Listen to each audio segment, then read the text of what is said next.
Ensuite, l'auteur nous dit, rahmahullah, la deuxième, qu'il reconnaisse ses péchés et qu'Allah ne lui a envoyé ses épreuves qu'à cause de ses péchés. Comme Allah dit dans sa parole, وَمَا أَصَابَكُم مِّن مُّصِيبَةٍ فَبِمَا كَسَبَتْ أَيْدِيكُمْ وَيَعْفُو عَن كَثِيرٍ. Tout malheur qui vous atteint est dû à ce que vos mains ont commis, et il pardonne beaucoup.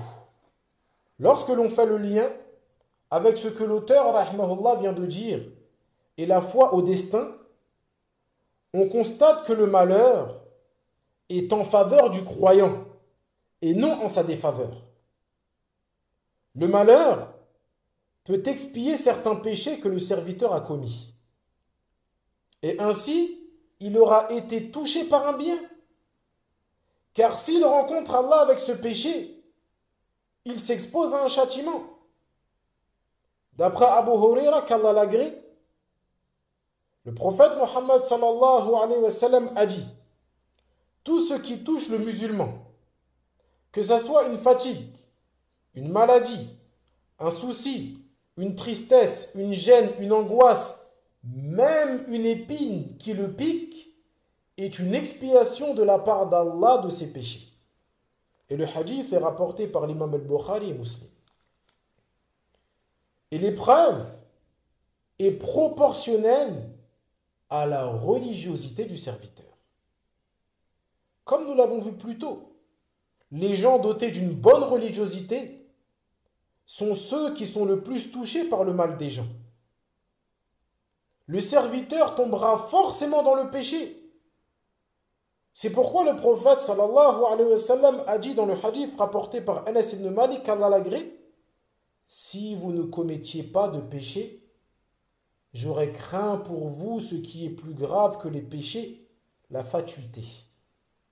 Et le hadith est rapporté par Al-Bazzar et a été authentifié par Cheikh Al-Albani, qu'Allah lui fasse miséricorde. Le prophète sallallahu alayhi wa sallam a également dit: par Allah, si vous ne commettiez pas de péché, Allah vous aurait fait disparaître et remplacé par un peuple qui commettrait des péchés et demanderait le pardon d'Allah et il le leur accorderait. Le hadith est rapporté par Muslim. Et l'auteur mentionne, Cheikh al-Islam ibn Taymiyyah, dans son livre intitulé La différence entre les alliés du miséricordieux et les alliés du diable, que ce n'est pas une condition pour être un allié d'Allah ou un pieux d'être infaillible de tout péché. Dans certains cas, le serviteur ne sera pas facilité dans son repentir. Ou alors, il se repentira sans être véridique. Et ce péché ne sera expié qu'à travers une épreuve.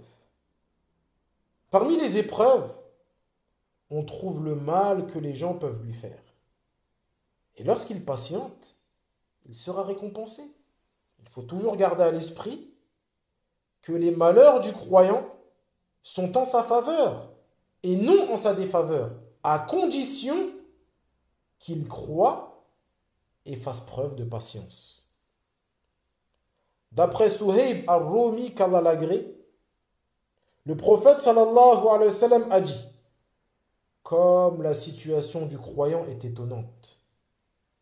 Certes, sa situation est toujours en sa faveur. S'il lui arrive une facilité, il remercie. Et cela est un bien pour lui.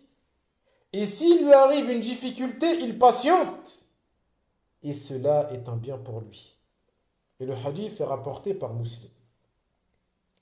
Allah Azza wa Jal sait ce qui est profitable pour ses créatures. Il sait que dans certains cas, le serviteur ne sera pas purifié de ses péchés ou ne se réformera pas sans être touché par un malheur. Parfois, le serviteur est insouciant et multiplie les désobéissances, se rendant coupable de manquements notoires dans sa religion.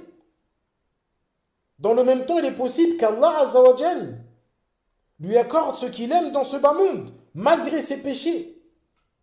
Mais c'est alors qu'Allah Azza wa Jal l'éprouve. pour qu'il revienne à lui, se repente et l'implore. Allah subhanahu wa ta'ala dit dans Surat Al-An'am: وَلَقَدْ أَرْسَلْنَا إِلَىٰ مِن قَبْلِكَ فَأَخَذْنَاهُمْ بِالْبَأْسَاءِ وَالضَّرَّاءِ لَعَلَّهُمْ يَتَضَرَّعُونَ. Nous avons envoyé des messagers aux communautés avant toi. Nous les avons frappés par la misère et la maladie afin qu'elles nous implorent. L'éminent savant Cheikh Al-Uthaymin, alayhi rahmatullah, explique dans le tafsir de ce verset un point très important. Il dit, rahmahullah, que parmi les enseignements bénéfiques de ce verset, on trouve le fait qu'Allah éprouve par la misère et la maladie et autres pour une sagesse, et non pas uniquement pour que le serviteur soit touché par un mal. Et on trouve cette sagesse dans sa parole, Azza wa Jal, la'allahum yatadarra'un, afin qu'elle nous implore.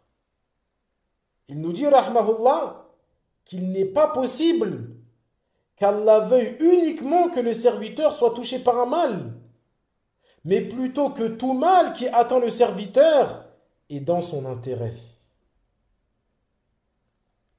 C'est pourquoi le serviteur doit regarder ses péchés et non le mal que les gens lui font.